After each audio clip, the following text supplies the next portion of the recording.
Hi, I'm Helga from Helga's Pennsylvania Cooking, and today we're going to make a coal region favorite, pigeons, blind pigeons, Golabki, Golumpki, Halupki, any way you call it, stuffed cabbage rolls. The names around here vary depending on which background you come from. If you're Lithuanian or Ukrainian, you're going to say Halupki. If you're Polish, it's going to be Golumpkis or Golabki, which is actually the plural of that for pigeon. And if you're wondering why stuffed cabbage rolls are called pigeons, it's actually, the Golabki was the Polish word for pigeon, because when you fold them up into their little stuffed cabbage packages, they look like the body of a pigeon. That's where that came from. So anyhow, I'm going to show you how to do them two ways. There's the traditional way with a tomato sauce or tomato juice, and then there's the other way, which Mike's brother-in-law's father, Old Ed, used to make with sauerkraut. He used to make them up in a big roaster with sauerkraut and have that for hunting season. I'm going to show you both ways today. So you're just cutting around the core.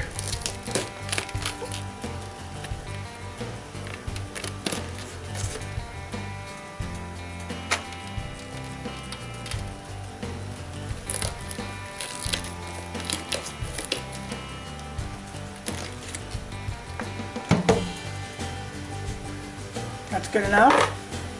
Mm-hmm. Okay. And then we're going to drop it into our boiling water.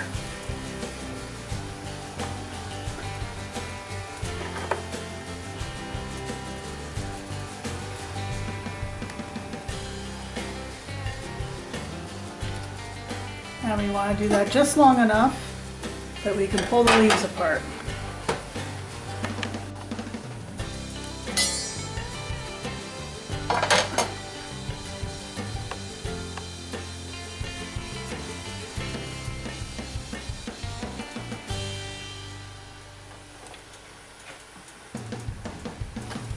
So you pull them off one at a time. Yeah. Okay.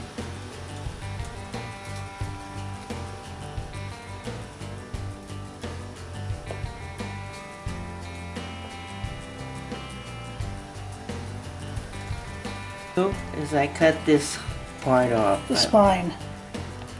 That way. It rolls nicer. Mm-hmm.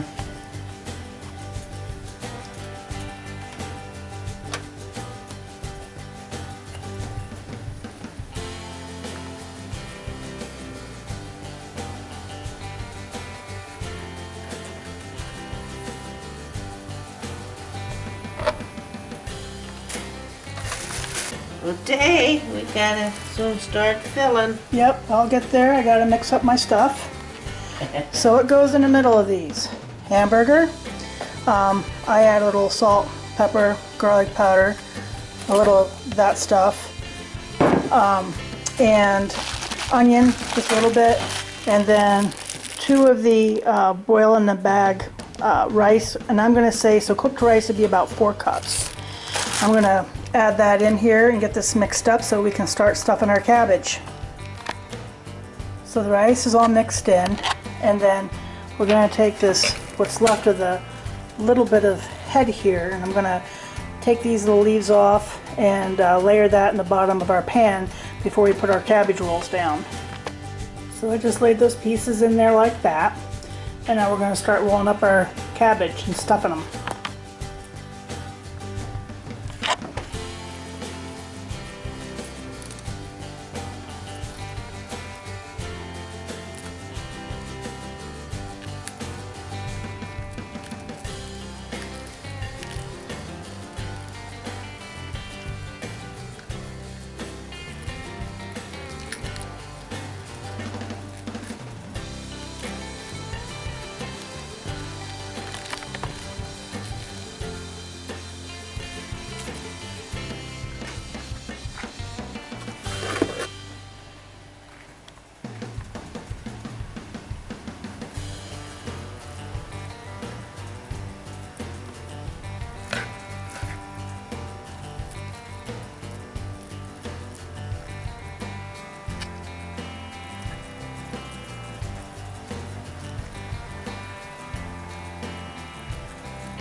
Okay, Helga, now it's your turn to take over. Okay.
Next thing, oops, I gotta do this. There we go. Sauerkraut. Not everybody does them this way. In fact, I never heard of them until Mike told me about them, and he heard about them from his brother-in-law's father, who used to make them this way in the roaster for a hunting camp.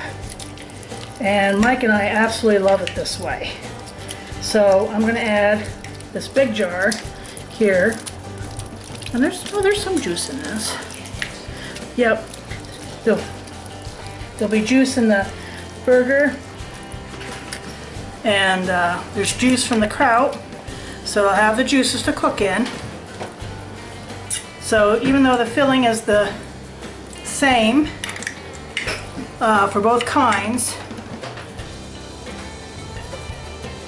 the only difference is one's going to have a tomato topping, and you can also layer some kraut on the bottom if you wanted to.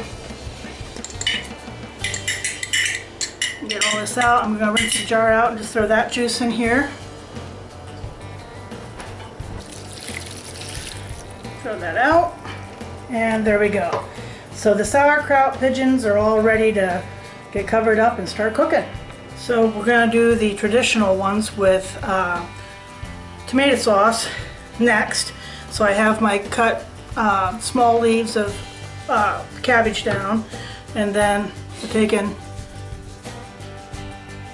tomato juice, and I'm going to pour some of that in here.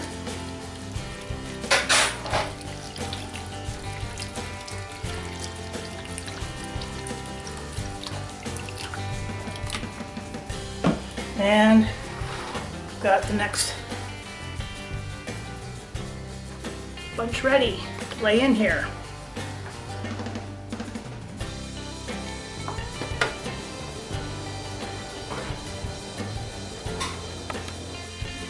So we filled this up with more pigeons, then we took what was left over, cooked cabbage, and I just sliced that up and put that on top. And then we're just going to take the last of the tomato juice and put that across the top. Different people do this differently. I actually like mine with some tomato sauce also mixed in and a little brown sugar. But we're going to put it in like that. We're going to put the lid on and stick her in the oven at 350. And the sauerkraut ones are done. And we'll take them out for a taste test shortly.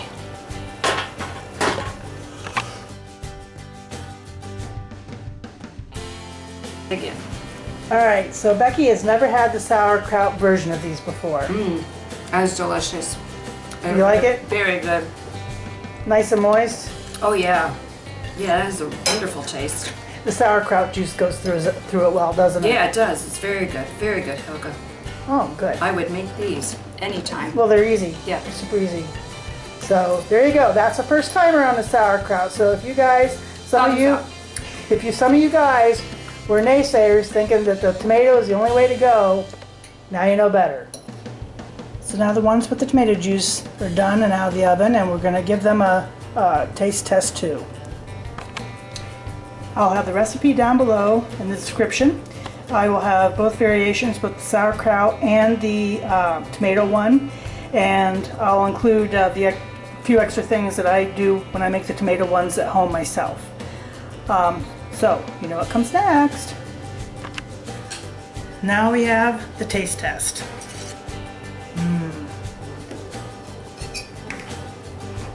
You can see it here. There you go.